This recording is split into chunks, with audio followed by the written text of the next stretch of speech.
Hello everyone, this is the fuel tank of my Subaru EFI engine, EX21. I just removed it, came off a pressure washer, and it doesn't start.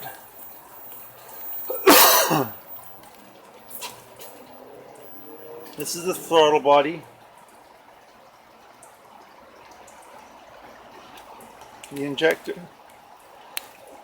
the computer, fuel and return lines. I'm just going to try to revive it. A lot of the forums say that these are difficult to start, and I'm going to cross my fingers and try to clean it. Thanks for watching.